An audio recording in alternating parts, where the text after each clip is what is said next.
Hello friends, last class में हम लोगों ने देखे थे पोषण के प्रकार। एक कोष के जीवों में पोषण, बहुकोष के जीवों में पोषण, जिसमें कॉकरोच का देखे थे। उसके बाद हम लोग देखे थे ह्यूमन डाइजेस्टिव सिस्टम। आगे हम लोगों को देखना है process of digestion. Process of digestion की बात करते हैं तो एलिमेंट्री कैनाल्स के डिफरेंट पार्ट्स में डिफरेंट फूड मटेरियल का डाइजेशन होते हैं, जिसमें हम बात करते हैं मुख, गुहा, आमाशय और इसमें स्मॉल इंटेस्टाइन की, स्पेशली छोटी आंत की। तो सबसे पहले हम लोग बात करते हैं इसमें डाइजेशन इन माउथ। डाइजेशन से माउथ में हम बात कर रहे हैं यहाँ पर ग्लैंड की। तो ग्लैंड में याद रखना है, यहाँ डाइजेस्टिव ग्लैंड जो पाया जाता है वो है लार ग्रंथि, स्लाइवरी ग्लैंड। स्लाइवरी ग्लैंड जो रहते हैं इसमें दो तरह के एंजाइम्स पाए जाते हैं। कौन कौन से? एक होता है एमाइलेज एंड सेकंड हम बात करते हैं लाइसोजाइम। एमाइलेज, इसके लिए एक और वर्ड यूज करते हैं, टाइलिन वर्ड यूज करते हैं। देखिए, मुख गुहा में जो भोजन के पाचन की अगर हम थ्योरी की बात करते हैं तो जैसे ही हम भोजन को मुख में ले जाते हैं, सबसे पहले इसमें जो स्लाइवा है, लार वो उसमें मिक्स हो जाते हैं, उसको एक पेस्ट या लुगदी के रूप में कन्वर्ट कर देते हैं। उस लार में उपस्थित जो एंजाइम्स है, एंजाइम्स में हम बात करते हैं स्पेशली जो एमाइलेज है या टाइलिन की बात कर रहे हैं। ये एमाइलेज या जो टाइलिन है ये क्या करता है, उस भोजन में उपस्थित जो कार्बोहाइड्रेट है, कार्बोहाइड्रेट में स्पेशली हम बात करते हैं 3 टाइप्स के होते हैं। एक जटिल फॉर्म होते हैं जिसको हम बोलते हैं पॉलीसेकेराइड्स, उसके बाद कुछ सिंपल होते हैं जिसको हम बोलते हैं ओलिगोसेकेराइड्स, और एक उससे भी सिंपल जो हमारे शरीर की जो कोशिकाएं हैं, सेल्स है, उसके द्वारा इजिली एब्जॉर्ब हो जाते हैं। तो इसके लिए हम वर्ड यूज करते हैं मोनोसेकेराइड्स वर्ड यूज करते हैं। तो जो एमाइलेज या टाइलिन रहता है ये पॉलीसेकेराइड्स को क्या करता है, ओलिगोसेकेराइड्स में, या फिर हम स्पेशली वर्ड यूज करते हैं डाइसेकेराइड, इनमें ये कन्वर्ट कर देते हैं, परिवर्तित कर देते हैं। तो हम बात कर रहे हैं एमाइलेज की फंक्शंस की। ये क्या करते हैं, जो कार्बोहाइड्रेट है, कार्बोहाइड्रेट के पाचन में सहायक होता है। अब यहां पर हम स्पेशली इसको डिफाइन कर सकते हैं, जैसे कार्बोहाइड्रेट के पाचन की बात करते हैं तो यहां पर ये क्या करता है, पॉलीसेकेराइड्स होता है। इस पॉलीसेकेराइड्स को ये क्या करता है, यहाँ पर हम बात कर रहे हैं इसके फंक्शंस की। ये सलाइवा है, पीएच की बात करते हैं, इसमें 6.8 होता है इसका पीएच। तो इसके प्रेजेंस में यहाँ पर जो एंजाइम है या फंक्शनिंग एंजाइम की बात कर रहे हैं वो होगा एमाइलेज। ये इस पॉलीसेकेराइड्स को क्या करता है, डाइसेकेराइड्स में कन्वर्ट कर देता है, डाइसेकेराइड्स में कन्वर्ट कर देगा। अब डाइसेकेराइड्स में क्या क्या हो सकता है, या तो यहाँ पर हो सकता है माल्टोज हो सकता है, आइसो माल्टोज हो सकता है, या डेक्स्ट्रिन हो सकता है। ये इस तरह से इसके फॉर्म बात करते हैं। यहाँ पर पॉलीसेकेराइड्स के फॉर्म की बात करते हैं, स्टार्च हो गया, सेलुलोज हो गया, ये इसके क्या होता है, पॉलीसेकेराइड्स के फॉर्म में होते हैं। ठीक है, तो इस तरह से हम बात कर रहे हैं डाइजेशन इन माउथ की। तो माउथ जो होता है यहाँ पर डाइजेशन केवल कार्बोहाइड्रेट का होगा, प्रोटीन या फैट का डाइजेशन नहीं होता है, क्योंकि इसके डाइजेशन के लिए जो रिक्वायर्ड या आवश्यक एंजाइम्स होते हैं वो स्लाइवा में उपस्थित नहीं होते हैं। यहाँ पर केवल डाइजेशन किसका होगा, कार्बोहाइड्रेट्स का होगा। नेक्स्ट हम बात करते हैं माउथ के बाद हम लोग नेक्स्ट पार्ट की बात कर रहे हैं उसोफेगस की या फेरिंक्स की बात करें। तो फेरिंक्स और उसोफेगस की अगर बात करें, यहाँ पर कोई स्पेशल डाइजेस्टिव ग्लैंड नहीं होता है, इसकी वजह से यहाँ पर भोजन का पाचन नहीं होता, लेकिन ये पाचन में फिर भी सहायक होते हैं, क्योंकि भोज्य पदार्थ जो माउथ में रहता है उसको ये क्या करता है, पेरिस्टाल्सिस मोमेंट, क्रमानुकुंचन गति के द्वारा बोलते हैं, जिसमें ये इस तरह से क्रम से सिकुड़ता है और फैलता है। मतलब जो हमारे ट्यूब लाइक स्ट्रक्चर है एलिमेंट्री के नाम, सपोज ये ट्यूब है तो एक बार ये क्या करता है, इस तरह से शिथिल होगा, फिर ये ऐसा इस तरह से ये इस तरह से क्रम से कुंचन और शीतलन की प्रोसेस के द्वारा भोज्य पदार्थों को ये क्या करता है, इस तरह से इस ट्यूब के द्वारा आगे ये ले जाने में इस तरह से हेल्प करता है। तो हम बात करते हैं ये जो स्पेशली मोमेंट है इसके लिए वर्ड यूज करते हैं क्रमानुकुंचन, जो कि कहां पर पाया जाएगा, उसोफेगस वाले पार्ट में पाया जाएगा। अब उसोफेगस में हम लोग यहाँ पर बात करते हैं उसोफेगस, तो केवल हम लोगों को यहाँ पर डिफाइन करना है क्रमानुकुंचन गति।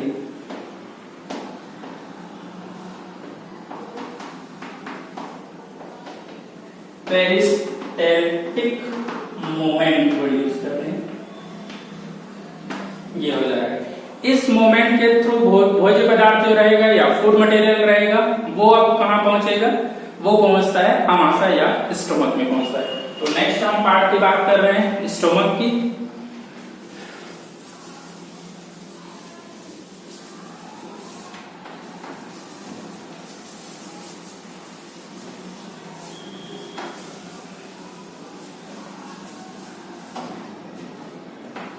Digestion in stomach.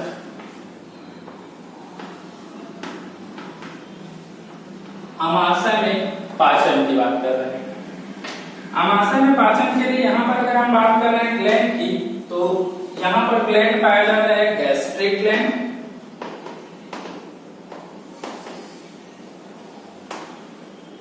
जठर ग्रंथि वर्ड यूज करते हैं। जठर ग्रंथि जो रहता है इसके जैसे कि हम ग्लैंड में देखे हैं, यहाँ पर जो कंपोनेंट्स होते हैं इसमें होता है HCl, pepsin, rennin and lipase, mucin word use करते हैं, लाइपेज। ये इस तरह से ये इसके कंपोजिशंस में आएंगे जो गैस्ट्रिक ग्लैंड में प्रेजेंट रहेंगे। नेक्स्ट हम बात करते हैं कि इंपॉर्टेंस या रोल की कि फूड मटेरियल की डाइजेशन में ये किस तरह से हेल्प करते हैं। तो हम बात करते हैं डाइजेशन, आमाशय की बात कर रहे हैं। आमाशय में जो पाचन की क्रिया होगा वो किस तरह से होगा, तो जो भोज्य पदार्थ माउथ से होकर उसोफेगस से होकर पास होकर जो स्टोमक में आता है वो फूड मटेरियल एक्चुअल में क्या होता है, स्लाइटली एसिडिक होता है, या ये बोल सकते हैं ये हल्की सी अम्लीय होता है, क्योंकि स्लाइवा का जो पीएच होता है 6 to 7 या 6.78, ये इस तरह से हम लोग इसको लेते हैं। तो इसकी वजह से इसमें जो भोजन रहेगा हल्की सी क्या होता है, अम्लीय होता है। लेकिन आमाशय में जो भोजन का पाचन होता है वो क्या होता है, स्ट्रांग एसिडिक कंडीशन में होगा। पीएच लगभग हम बात करते हैं 1.5 to 3 या 3.5 के आसपास में यहाँ पर पाचन होगा। तो इसके लिए सबसे पहले हम रोल बताते हैं HCl का। ये HCl क्या करता है, स्टोमक में जो फूड मटेरियल रहेगा इसकी मीडिया माध्यम जो रहता है उसको स्ट्रांग एसिडिक या अम्लीय बनाता है, जिसमें इसके सारे जो एंजाइम्स रहते हैं वो एक्टिव हो सके। तो सबसे पहले हम बात करते हैं HCl की। ये क्या करता है, यहाँ पर एसिडिक मीडिया प्रदान करता है या प्रोवाइड करता है, ये हो गया। सेकेंड हम बात करते हैं यहाँ पर क्या करता है, HCl जो रहता है इसका एक और फंक्शन हम लोग लास्ट लेक्चर में देखे हैं, जिसमें ये क्या करता है, जो दो एंजाइम्स है पेप्सिन और रेनिन, इनको ये क्या करता है, सक्रिय बनाता है। बोलने का मतलब है जो पेप्सिन रहते हैं इसके हम बात कर रहे हैं पेप्सिन एंड रेनिन को सक्रिय करने में, सक्रिय बनाने में सहायक होता है। तो इस तरह से हम बात कर रहे हैं HCl की। नेक्स्ट हम बात करते हैं पेप्सिन की। तो पेप्सिन में हम बात कर रहे हैं इसका सिक्रेशन होता है पहले पेप्सिनोजेन के फॉर्म में और बाद में ये क्या करता है, एक्टिव फॉर्म में कन्वर्ट हो जाता है। तो हम बात कर रहे हैं पेप्सिनोजेन, ये इसका निष्क्रिय फॉर्म है, इनएक्टिव फॉर्म, जो HCl के प्रेजेंस में पेप्सिन में कन्वर्ट हो जाता है। सेम इसी तरह से हम रेनिन की बात कर रहे हैं। रेनिन जो होता है रेनिन के फॉर्म में सिक्रेट्स होता है, जो कि HCl के प्रेजेंस में रेनिंग में कन्वर्ट हो जाएगा। तो ये हम बात कर रहे हैं। इसकी फंक्शंस की बात कर रहे हैं, ये अननोन है, मतलब अभी इसके बारे में कोई क्लियर या ठोस प्रमाण प्राप्त नहीं हुआ। तो हम बात कर रहे हैं यहाँ पर डाइजेशन की। ये तो हो गया इसके डाइजेशन में जो हेल्प करने वाले एंजाइम्स है। अब यहाँ पर हम बात करते हैं कि एक्चुअल में फूड मटेरियल जिसका यहाँ डाइजेशन होते हैं। तो हम बात कर रहे हैं यहाँ पर कार्बोहाइड्रेट का जो डाइजेशन माउथ में स्टार्ट हुआ है, उस डाइजेशन के बाद यहाँ पर कुछ मात्रा में क्या होता है, डाइजेस्टेड जो कार्बोहाइड्रेट है उसका एब्जॉर्प्शन होता है, ना कि यहाँ पर डाइजेशन होगा। कार्बोहाइड्रेट की बात करें, लेकिन यहाँ पर जो दूसरी मुख्य भोज्य पदार्थ है वो है प्रोटीन। प्रोटीन का डाइजेशन सब स्टार्ट होगा कहाँ से, अमाशय से। तो हम बात कर रहे हैं अमाशय में जो डाइजेशन है वो स्पेशली किसका होगा, प्रोटीन का होगा। प्रोटीन के डाइजेशन के लिए यहाँ पर दो एंजाइम्स है, एक तो पेप्सिन और दूसरा रेनिन। रेनिन जो है स्पेशली मिल्क प्रोटीन को डाइजेस्ट करता है, और पेप्सिन जो रहता है ये सिंपल जो प्रोटीन रहता है इसको डाइजेस्ट करता है। तो हम बात कर रहे हैं यहाँ पर इनकी डाइजेशन की प्रोसेस की। तो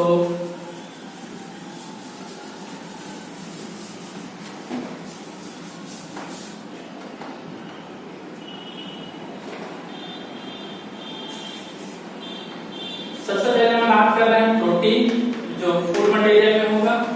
इसको ये क्या करता है, पेप्टोन्स या फिर प्रोटियोजेस इसमें कन्वर्ट करेगा पेप्सिन। इसका मतलब हम बोल सकते हैं प्रोटीन के डाइजेशन के लिए कौन रिस्पॉन्सिबल होता है, पेप्सिन एंजाइम रिस्पॉन्सिबल होगा।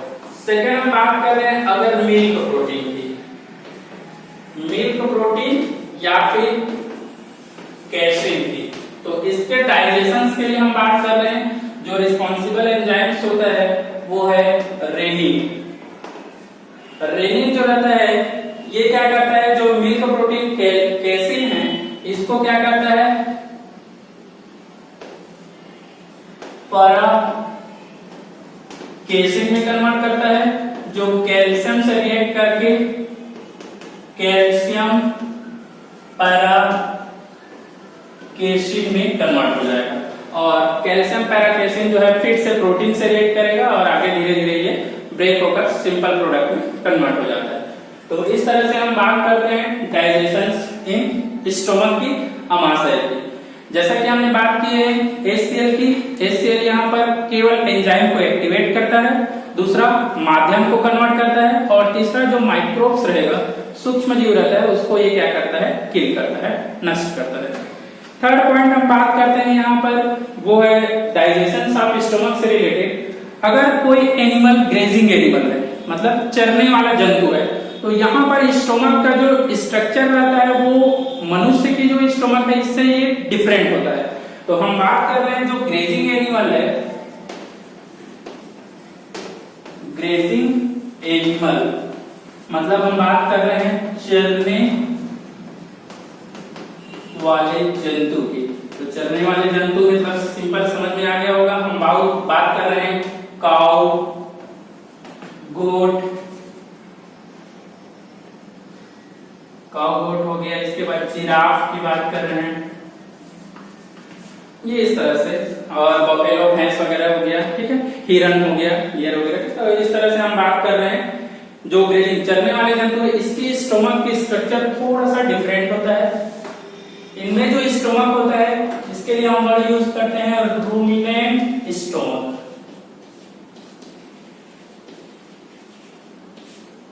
रोमांथी अमाशय वर्ड यूज करते हैं,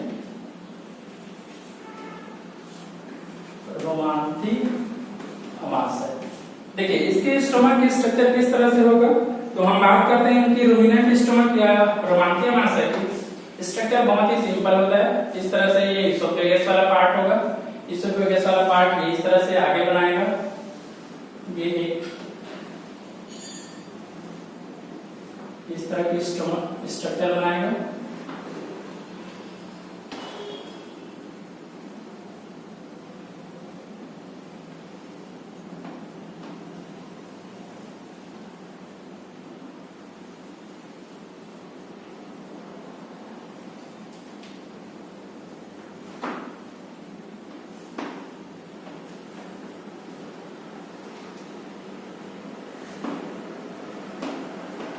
ये इस तरह से इसमें कुछ पार्ट में ये डिवाइड होगा।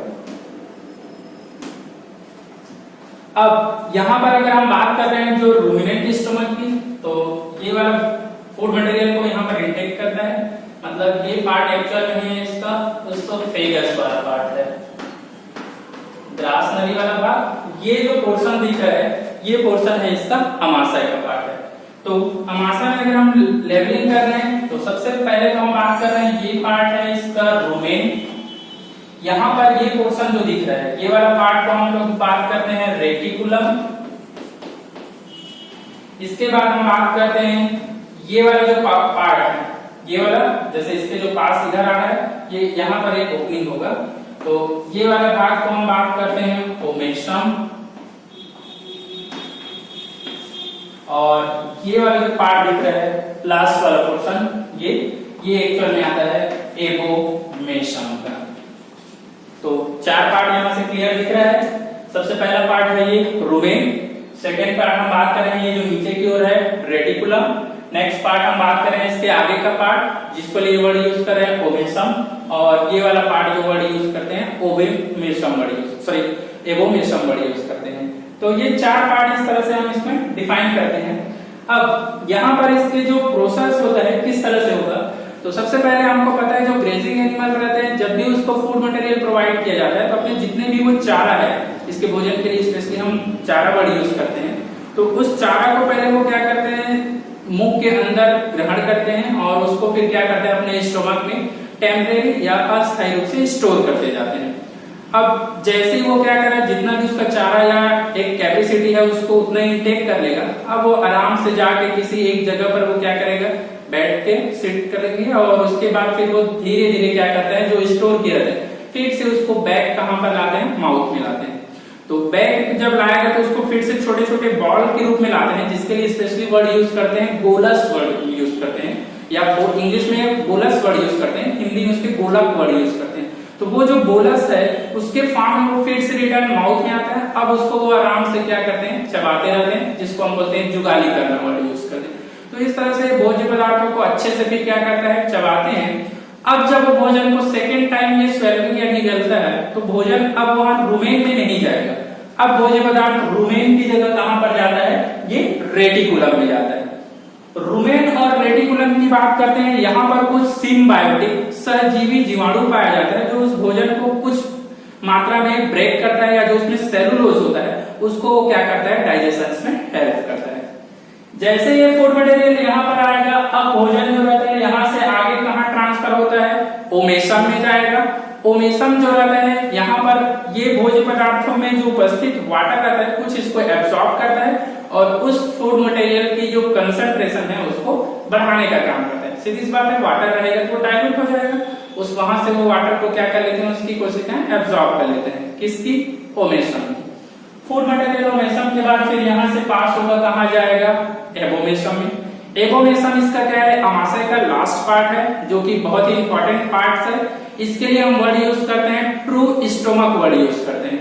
ट्रू स्टोमक इसलिए वर्ड यूज करते हैं क्योंकि एक्चुअल में जो प्रोटीन का डाइजेशन करने वाले एंजाइम जो पेप्सिन है ग्रेजिंग एनिमल में पेप्सिन का सिक्रेशन इसके लास्ट पार्ट में एबोमेशम में होता है। तो इसलिए एबोमेशम को यहाँ पर हम क्या वर्ड यूज करते हैं इसके लिए ट्रू स्टोमक वर्ड यूज करते हैं ट्रू स्टोमक, क्योंकि यहाँ पर किसका सिक्रेशन होता है पेप्सिन का सिक्रेशन होते हैं। तो ये हो गया इसके ग्रेजिंग एनिमल्स के लिए जो कि हमको मार्फोलॉजी में भी देख सकते थे बट प्रोसेस ऑफ डाइजेशन में देखना ही ज्यादा सही होता है। नेक्स्ट हम बात करते हैं नेक्स्ट पार्ट की जो डाइजेशन में इन्वॉल्व होगा। पहले हमने मुख गुहा में देखे, उसके बाद सेकेंड हमने देखे इसके अमाशय की बात की। अब अमाशय के बाद हम बात करते हैं फूड मटेरियल है, यहाँ से अमाशय से भोजन आगे जाएगा।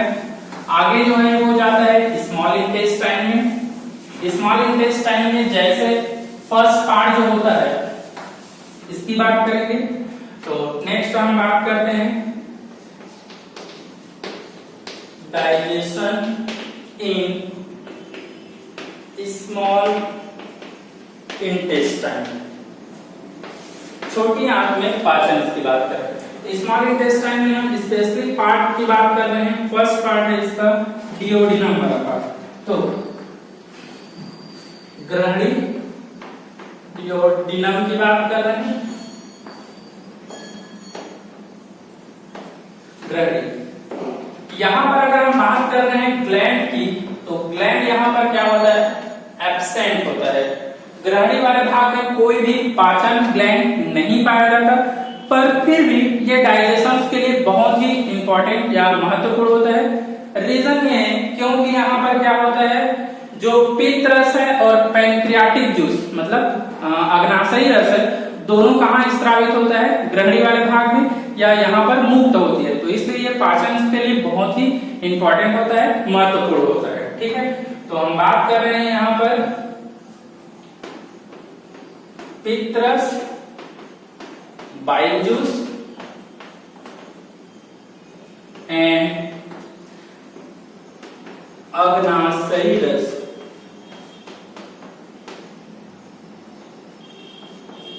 पैंक्रियाटिक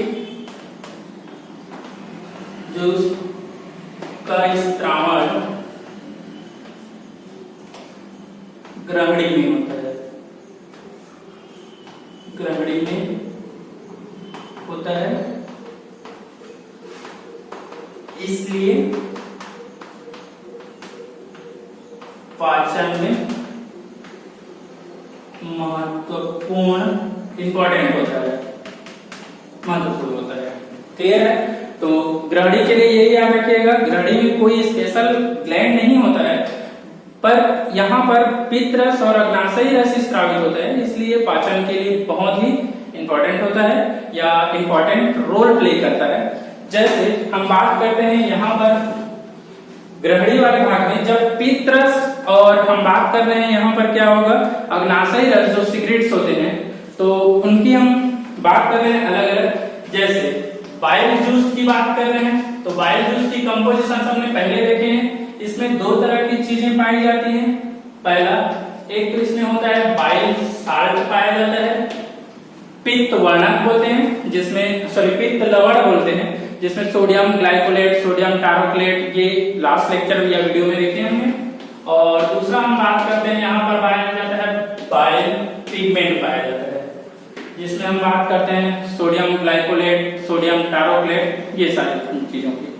नेक्स्ट हम बात करते हैं बाइल जूस के बाद, इसमें आगे जो हम लोगों को देखना था वो है पैंक्रियाटिक जूस की। पैंक्रियाटिक जूस की बात कर रहे हैं, यहाँ पर पैंक्रियाटिक जूस जो रहता है, इसमें एंजाइम जो रहेगा इसका भी 96 to 97% पार्ट तो वाटर ही होगा, H2 होता है। और नेक्स्ट हम बात करते हैं 3% पार्ट इसमें लगभग क्या होता है, एंजाइम्स होता है। अब एंजाइम्स की अगर बात करें तो कौन कौन से एंजाइम्स होंगे इसमें, हम बात कर रहे हैं फर्स्ट एंजाइम यहाँ पर रहता है, ये है पैंक्रियाटिक एमाइलेज।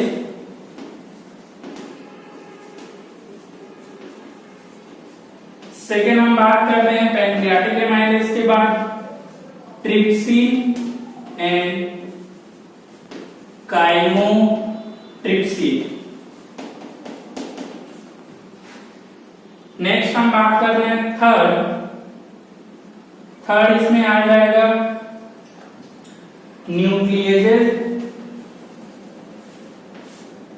एंड फोर्थ हम लोग बात करते हैं यहाँ पर न्यूक्लियेजेस के बाद आ जाएगा कार्बोक्सी पेप्टाइडेज, कार्बोक्सी पेप्टाइडेज। तो इस तरह से यहाँ पर हम बात कर रहे हैं पैंक्रियाटिक जूस की। 4 एंजाइम इसमें याद करना है स्पेशली, कौन कौन सी। फर्स्ट हम लोगों को याद रखना है पैंक्रियाटिक एमाइलेज की, सेकंड हम लोगों को याद रखना है ट्रिप्सिन एंड काइमोट्रिप्सिन की, थर्ड हम लोगों को याद रखना है इसमें न्यूक्लियेजेस की, और फोर्थ इसमें हम लोग याद रखना है हम लोगों को कौन सा, कार्बोक्सी पेप्टाइडेज की। अब अगर हम बात कर रहे हैं इनकी फंक्शंस की, जो एंजाइम है इनकी, तो फर्स्ट हम लोग इसमें फंक्शन हम लोगों को देखना है वो है एंजाइम्स में फर्स्ट एंजाइम हम लोगों को देखना है यहाँ पर बाइल साल्ट की। तो बाइल साल्ट जो रहता है ये क्या करता है, पेट के डाइजेशन में सहायक होता है, ये सहायक होता है। क्या करता है ये? फैट का पायसीकरण करता है, पायसीकरण करता है, मतलब वसा का ये क्या करेगा? इमल्सिफिकेशन करता है। नेक्स्ट हम बात करते हैं इसके आगे जो पैंक्रियाटिक वाले में देखना था, तो पैंक्रियाटिक में सबसे पहले हम बात कर रहे हैं एमाइलेज की। एमाइलेज का फंक्शन हम बात कर रहे हैं क्या है? जो स्लाइवरी एमाइलेज है की तरह कार्य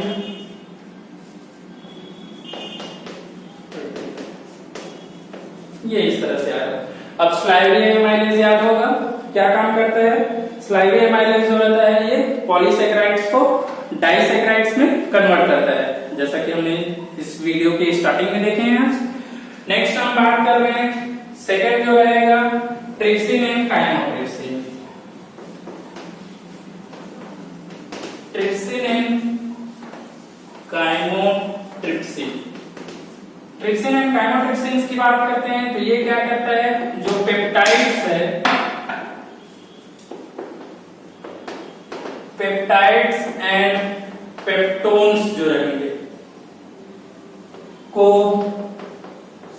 सरल प्रोटीन में परिवर्तित करते हैं, ठीक है, परिवर्तित करते हैं। अब जैसे हम बात कर रहे हैं पेप्टाइड्स एंड पेप्टोन, ये एक्चुअल में क्या है? प्रोटीन के कुछ सिंपल या मिडिल फॉर्म होते हैं, जिसमें ये क्या करता है और उसको सरल फॉर्म में, जैसे हम बात कर रहे हैं जैसे पॉलीपेप्टाइड है उसको डाइपेप्टाइड ट्राइपेप्टाइड इसमें कन्वर्ट करेगा। जो आगे चलकर हम बात करेंगे पेप्टाइड का जो इलेक्सिन है, जो स्मॉल इंटेस्टाइन के लास्ट पार्ट इलियम में सीक्रेट्स होते हैं, इसकी सहायता से फिर अमीनो अम्ल में क्या होगा? वो कन्वर्ट होगा। तो अभी तो हम बात कर रहे हैं डिओडिनम वाले पार्ट्स की, तो डिओडिनम में ट्रिप्सिन काइमोट्रिप्सिन इसको कुछ मिडिल प्रोडक्ट में फिर से कन्वर्ट करता है। नेक्स्ट हम बात करते हैं ट्रिप्सिन और काइमोट्रिप्सिन के लिए एक इंपॉर्टेंट पॉइंट्स की। जब ट्रिप्सिन और काइमोट्रिप्सिन सीक्रेट्स होते हैं तो ये भी क्या होता है? इनएक्टिव फॉर्म में होता है, निष्क्रिय अवस्था में रहता है। जो ट्रिप्सिन है वो ट्रिप्सिनोजेन के फॉर्म में होता है और काइमोट्रिप्सिन जो रहता है ये भी काइमोट्रिप्सिनोजेन के फॉर्म में रहेगा। ये दोनों निष्क्रिय अवस्था से सक्रिय अवस्था में कब कन्वर्ट होंगे? जब इलियम वाले भाग में सीक्रेट्स होने वाले एंटेरोकाइनेज एंजाइम इसके कांटेक्ट में आएगा, तब ये क्या करता है? उसको सक्रिय बनाता है। मतलब हम बात कर रहे हैं ट्रिप्सिन और काइमोट्रिप्सिन की, तो ट्रिप्सिन जो रहता है ये एक्चुअल में रहता है ट्रिप्सिनोजेन के फॉर्म में। ये ट्रिप्सिनोजेन जो है किसमें कन्वर्ट होगा? ट्रिप्सिन में। कब कन्वर्ट होगा? जब यहां पर एंटेरोकाइनेज एंजाइम मिलेगा। सेम कंडीशन उसके लिए है, इसके लिए काइमोट्रिप्सिन, तो काइमोट्रिप्सिन रहेगा, ये किस? ट्रिप्सिनोजेन, काइमोट्रिप्सिनोजेन, ये किस में कन्वर्ट होता है? काइमोट्रिप्सिन में। कब कन्वर्ट होगा? जब यहां पर होगा एंटेरोकाइनेज एंजाइम होगा। क्लियर है? तो हम लोगों को याद रखना है जो ट्रिप्सिन और काइमोट्रिप्सिन रहते हैं वो एक्चुअल में सीक्रेट्स होते हैं निष्क्रिय फॉर्म में, ट्रिप्सिनोजेन और काइमोट्रिप्सिनोजेन के फॉर्म में। जो एंटेरोकाइनेज एंजाइम की उपस्थिति में सक्रिय अवस्था में क्या होगा? कन्वर्ट होगा। क्लियर है? नेक्स्ट हम लोगों को आगे देखना है इसके बाद न्यूक्लियेजेस की। तो न्यूक्लियेजेस का फंक्शन हम लोग बात करते हैं।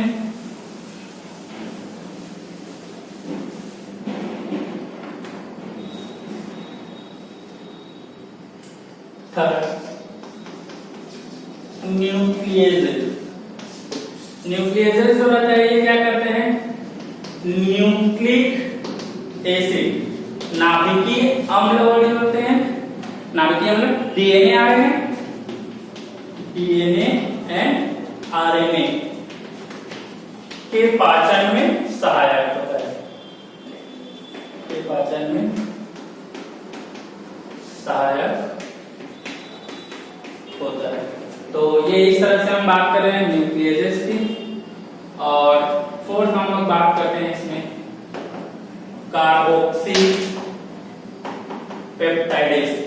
तो कार्बोक्सी पेप्टाइडेज जो रहता है ये क्या करता है, पेप्टाइडेज दिख रहा है तो ये ग्लूकोप्रोटीन है या ग्लाइकोप्रोटीन बोलते हैं। ग्लाइकोप्रोटीन के पाचन में सहायक होता है, ये पाचन में सहायक होता है, ये याद रख सकते हैं। अब इसको याद रखने के लिए सिंपल, कार्बोक्सी दिख रहे हैं मतलब कार्बोक्सी कार्बोहाइड्रेट से रिलेटेड, तो ग्लूको, और पेप्टाइडेज मतलब प्रोटीन से रिलेटेड है, तो इस तरह से याद रख सकते हैं, इसके पाचन में भी हेल्प करेगा। तो ये तो हो गया इसके एंजाइम्स से रिलेटेड। अब जब पैनक्रियाटिक जूस जो रहता है डिओडिनम में सिक्रीट्स होता है, तो डिओडिनम की जो इसकी भित्ति रहता है वो एक्चुअल में 6 हार्मोन्स का सिक्रेट करता है। यहाँ पर 6 हार्मोन्स भी स्रावित होता है। अब 6 हार्मोन्स कौन कौन से हैं, तो देखिए इसके सबसे पहले हम बात करते हैं हिपैटोक्रिनिन की, hepatocrinin, second secretin, third cholecystokinin,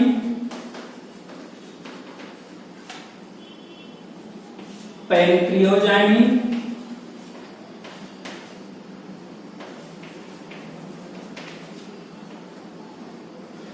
fifth जो रहेगा एंटेरोगैस्ट्रॉन, और 6 रहता है एंटेरोकाइनिन होगा। तो इस तरह से टोटल यहाँ पर जो एंजाइम्स हार्मोन सीक्रेट होता है वो 6 होगा। कौन कौन सा, हिपैटोक्रिनिन, सेक्रेटिन, कोलिसिस्टोकाइनिन, पैंक्रियोजाइनिन एंड एंटेरोगेस्ट्रॉन, लास्ट जो रहता है वो है एंटेरोकाइनिन। अगर इनके फंक्शंस की बात करें तो फंक्शंस बहुत इजी है। जैसे हिपैटो वर्ड हम यूज करते हैं लीवर के लिए, तो हिपैटोक्रिनिन क्या करता है, लीवर को बाइल जूस सिक्रेशंस के लिए स्रावित उत्तेजित करता है। सेक्रेटिन ये पैनक्रियास को पैनक्रियाटिक जूस सिक्रेशंस के लिए उत्तेजित करता है। कोलिसिस्टोकाइनिन गॉल ब्लैडर को स्रावित करता है मतलब उत्तेजित करता है। पैंक्रियोजाइनिन नाम से क्लियर है, पैनक्रियास के लिए है ये। एंटेरोगैस्ट्रॉन, गैस्ट्रॉन वर्ड हम जठर रस के लिए यूज करते हैं या जठर ग्लैंड के लिए यूज करते हैं, गैस्ट्रिक ग्लैंड। तो एंटेरोगैस्ट्रॉन जो होता है जठर रस के स्रावण को रोकने का काम करेगा। और एंटेरोकाइनिन जो रहता है आंत वाले भाग में, डिओडिनम के आगे आंत है तो आंत वाले भाग को आंतरिक रस स्रावण करने के लिए प्रेरित करता है। देखिए हम डिओडिनम इस तरह की बात कर रहे हैं, डिओडिनम वाला भाग जो है एक तरफ जस्ट उसके इधर हम बात कर रहे हैं, ये ऐसा सी शेप्ड है, तो सी शेप्ड के ऊपर हमारा कौन सा पार्ट दिख रहा है, लीवर वाला पार्ट दिख रहा है। लीवर के जस्ट हम बात कर रहे हैं इसके अपोजिट, जैसे डिओडिनम के इस साइड क्या है, पैनक्रियास दिख रहा है। लीवर के जस्ट नीचे की ओर गॉल ब्लैडर रहता है। डिओडिनम जहां से मुड़ा हुआ है उसके आगे जो पार्ट है वो स्टोमक वाला पार्ट है। तो इस तरह से उसके जितने भी आसपास के सराउंडिंग में जो पार्ट्स है उससे रिलेटेड यहाँ पर हार्मोन्स है। हार्मोन जो रहता है ये केवल क्या करता है, उत्तेजित करने के लिए होता है, कोई भी प्रोसेस हो रहा है उसको बढ़ाने के लिए होता है। तो हिपैटोक्रिनिन लीवर के लिए, कोलिसिस्टोकाइनिन गॉल ब्लैडर के लिए, सेक्रेटिन और पैंक्रियोजाइनिन पैनक्रियास के लिए, एंटेरोगैस्ट्रॉन आमाशय के लिए, और लास्ट पार्ट है एंटेरोकाइनिन ये इलियम वाले पार्ट के लिए। याद रहेगा, बहुत इजी है। तो इस तरह से हम हार्मोन्स के लिए बात करते हैं जो ग्रैडी वाले भाग में। अब हम बात करते हैं इलियम वाले पार्ट की, जहां पर होता है कंप्लीट डाइजेशन, सारे भोज्य पदार्थों का जो पाचन है वो अब कहां पर होता है, वो होता है इलियम वाले पार्ट में। इलियम के आगे किसी भी भोज्य पदार्थों का पाचन नहीं होता है, उसके आगे केवल और केवल उसका एब्जॉर्प्शन या फिर एक्सक्रीशंस होगा। जो फूड डाइजेस्ट हो गए हैं उसका वहां पर होगा एब्जॉर्प्शन, और जो अनडाइजेस्ट है उसके लिए होगा वहां पर एक्सक्रीशंस होगा। तो हम बात करते हैं नेक्स्ट वाले पार्ट की। नेक्स्ट पार्ट में हम लोग इसमें देखेंगे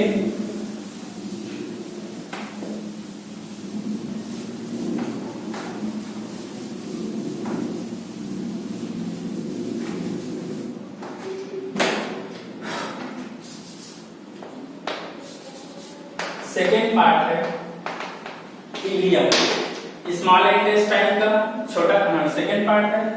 इलियम की बात कर रहे हैं। यहाँ पर हम भोजन बात कर रहे हैं फूड मटेरियल, भोज्य पदार्थ की बात कर रहे हैं का कंप्लीट डाइजेशन होता है, कंप्लीट डाइजेशन होता है, पूर्ण पाचन होता है, ये बोल रहे हैं। मतलब इसमें जो क्या रहता है, मिडिल प्रोडक्ट रहता है वो लास्ट प्रोडक्ट में कन्वर्ट होता है। तो यहाँ पर हम बात कर रहे हैं ग्लैंड की। ग्लैंड जो रहता है, ब्रूनर्स ग्लैंड की बात कर रहे हैं।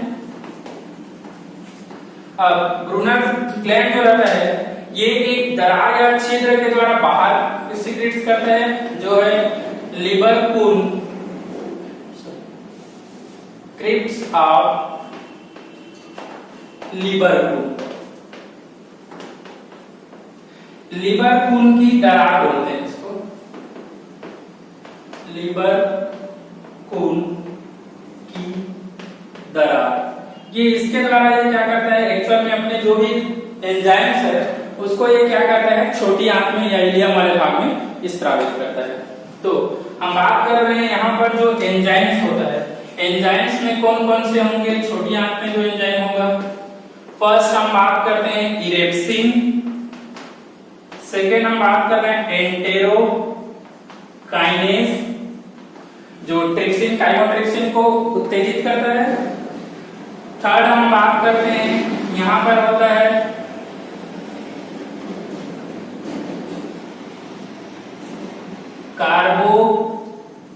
कार्बोहाइड्रेट डाइजेस्टिव एंजाइम बोलते हैं। नेक्स्ट हम बात करते हैं न्यूक्लियोटाइडेज एंड न्यूक्लियोसाइडेज एंजाइम। ये इस तरह से अलग अलग यहाँ पर क्या होता है, एंजाइम पाया जाएगा। और यहाँ पर भी रहता है कौन सा, लाइपेज रहेगा जो इमल्सी या पाइसीकृत जो रहता है वसा, उसको ये क्या करता है, डाइजेस्ट करता है। तो हम इनके फंक्शंस की बात करते हैं, बहुत ज्यादा नहीं देखना है। इरेप्सिन, इरेप्सिन जो रहता है ये क्या करता है, डाइपेप्टाइडेज ट्राइपेप्टाइडेज एंड पॉलीपेप्टाइडेज का समूह है। मतलब जो सिंपल प्रोटीन्स होता है जैसे डाइपेप्टाइड, ट्राइपेप्टाइड, पॉलीपेप्टाइड, इनको पाचन करने के लिए जो एंजाइम है उसको एक साथ हम क्या बोल रहे हैं, इरेप्सिन बोल रहे हैं। सेकेंड हम बात करते हैं इसमें एंटेरोकाइनेज। तो एंटेरोकाइनेज का तो याद आ गया होगा, ट्रिप्सिन और काइमोट्रिप्सिन को ये क्या करता है, सक्रिय बनाता है। मतलब हम बात कर रहे हैं ट्रिप्सिन काइमोट्रिप्सिन